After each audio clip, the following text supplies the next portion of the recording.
हजुर यो गाईको दुध पो बनायो। यो त बाहुन अधिकारी पो रहेछ है? यो हजुर हो त दैलोको चौको यस्तो फुलेको पनि हुन्छ नि अधिकारी। त्यो त 10 वर्षदेखि पछाडिको हुनु पर्दो रहेछ छेडबुट चाहिँ अधिकारी।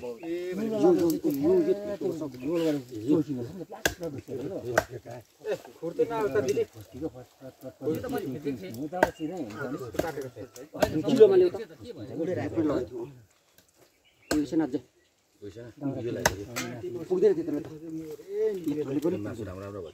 240 30 भयो पुग्दैन नि त यत्रो मासु खाइरहेको छ बुढो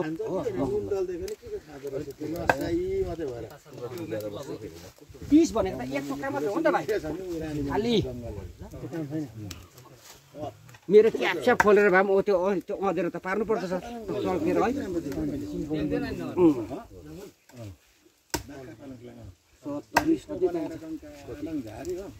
चक्की चक्की भयो किलो ल्याउ त किलो किलो किलो किलो लाम्टाको ल्याउ न हौ लाम्टा छ नि कतातिर छ नि हौ लाम्टा हो त्यो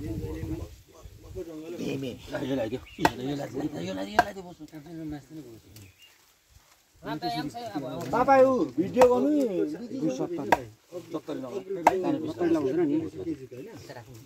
अघिको एकछिले गरेको मैले गरेको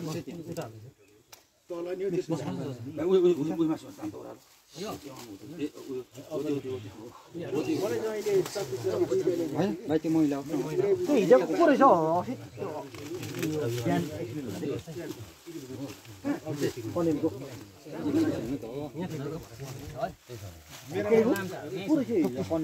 टुक्कै साह्रै धेर मासु बनायो उयो चाहिँ खासै मेहनत भयो यो मासुमा बनाइदिए 2 दिनमै कन्डेम तेर्छ